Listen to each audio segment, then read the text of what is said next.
Women have continuously moved forward, striving towards independence and determined to transform the future. The 1920s signaled a turning point in women's history. Women around the country demanded equal rights in more ways than one. Modern women, labeled flappers, began a new era for women altogether, bringing a change to women's role in the home and giving a new definition to femininity. Flappers were daring modern women who flaunted themselves and their lifestyle to their shocked elders.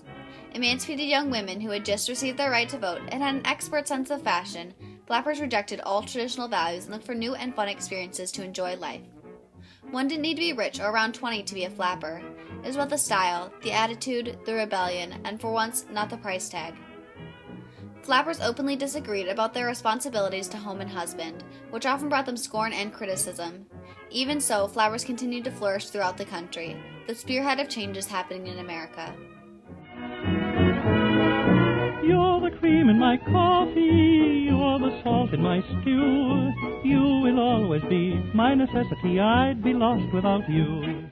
Flappers embodied a significant culture change in the 1920s because they challenged previous notions about the responsibilities of women, brought attention to women's rights and equality, and revolutionized the culture of young women in America. And each phrase dovetails. The term flapper originated in Britain after World War I to describe a girl in an awkward teenage stage. When the term reached America, writers like F. Scott Fitzgerald and artists such as John Hill Jr. began to create and define the image of the flapper. Fitzgerald wrote multiple books in which the main character was a flapper, lovely, expensive, and about 19.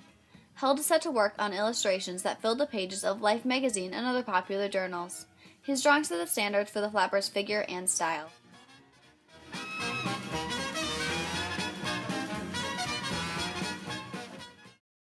It's naughty to rouge your lips, shake your shoulders and shake your hips. Let a lady confess. Women born in the early 20th century had been raised in a world much different than that of their parents.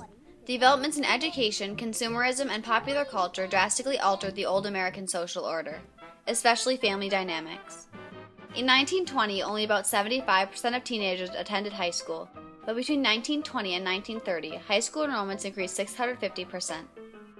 The same growth can be seen in colleges and universities. One example of this is Ohio State University, where enrollments doubled from 4,000 in 1919 to 8,000 in 1922. Education was becoming more valued and brought more young people together, creating a very vibrant and noticeable youth culture that had not existed before. The peer culture in schools created standards of attitude, fashion, and actions that caused the flapper look to flourish. As you spent all day at school associating in this peer group, parents are no longer the biggest contributing factor in shaping their child's character. Well, I could pretty much go out on my own, There were rules and regulations. My dad was more on that than my mom was. In addition, a rising consumer culture in the 1920s, especially the development of new appliances, made women's lives more efficient. Modern women followed styles in magazines that brought the flapper look popularity around the country. Advertisements aimed towards young women portrayed their freedoms and independence not only as a user, but also as consumers, reflecting their new ideals. Unfortunately, new ads also promoted smoking, leading to an increase in women smoking. As flappers started smoking in public, even when laws were put in place against it, they furthered their rebellion. In the midst of Prohibition, these flappers especially brought attention to their right to smoke and drink alongside men in public. Jazz music became popular during Prohibition and was considered to be music of modernity, sophistication, and at the same time, rebellion. Different types of dancing were created around jazz, including the Charleston, Lindy Hop, and the Black Bottom. The Charleston was arguably the most popular dance of the 20s and became a fad for American youth. New jobs opened up for women around jazz. Flappers especially were hired to appeal to the liberated youth culture of the decade and were employed at jazz clubs, speakeasies, and stage shows. With jazz, women were given an outlet for rebellion against the responsible roles of women in many ways. Jazz created a lively urban culture never before seen in America. Flappers, immersed in this culture, became symbols of this revolution. The flapper age was a female declaration of independence as women tried out new jobs and adopted a more liberating lifestyle. Women, looking to prove their equality and emancipation, adopted a new lifestyle, bringing attention to the rights and responsibilities women had regarding clothing, labor, education, and equality. When the flapper style was introduced in the mid-1910s, it reflected a huge transformation from the Gibson girl that had graced newspapers for over 20 years. The Gibson Girl first appeared in the 1890s, brought to life by illustrator Charles Dana Gibson. His illustrations depicted women with hourglass figures and long hair expertly swept up. But this style came with a cost. The standard corset forcibly tightened women's waists, putting an average pressure of 21 pounds on the middles. These women's garments symbolized their lives, servants to their husbands, delicate and trapped.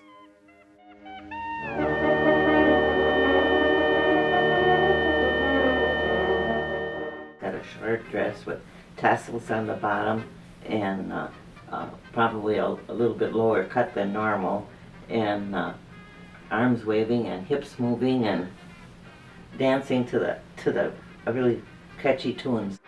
The flapper look eliminated waistlines, creating a straight figure that made it easier for women to dance and move. It was quite simple: a tubular dress or blouse and skirt, high-heeled shoes, and to top it off, a bell-shaped cloche hat. This style was started by French designer Coco Chanel and was labeled the garçon or tomboy look because women could wear men's clothing such as cardigans fashionably. Mass production and replication of Chanel's designs began quickly, making it easy for every girl to dress the part of a flapper. The lines were suddenly blurred between women of different regions and classes. For the first time, women everywhere were united and equalized by their clothing, and there were no laws to prevent it. The bob terra style was seen as a symbol of liberation and emancipation, and signified flappers' separation from traditional roles of women. Mary Garden, a popular opera singer in the 1920s, said about bobbing hair, "I consider getting rid of our long hair one of the many little shackles that women have cast aside in their passage to freedom. Whatever helps their emancipation, however small it may seem, is well worthwhile." Because the bob terra style emphasized their faces, flappers began wearing makeup to accentuate their appearance.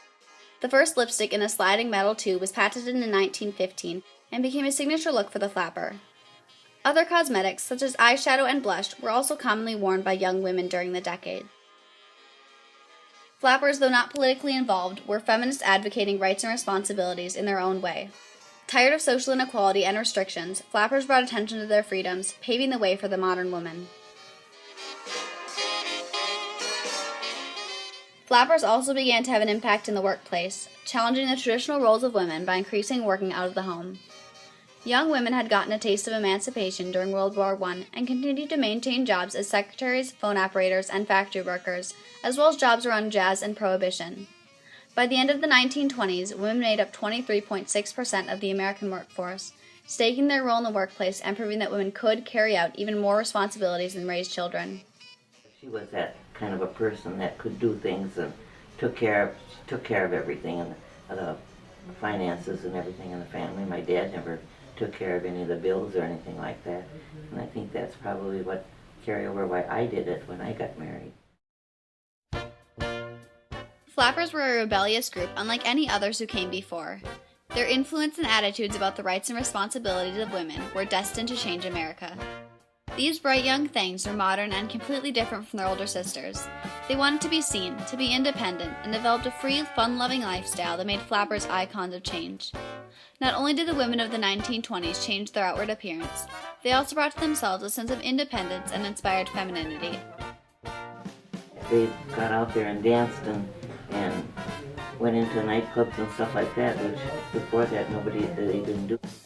Flappers were a monumental part of the Jazz Age culture and America's modernization because they initiated a new youth culture, brought attention to women's equality and rights, and challenged the older generation's views of the responsible roles of women in American society.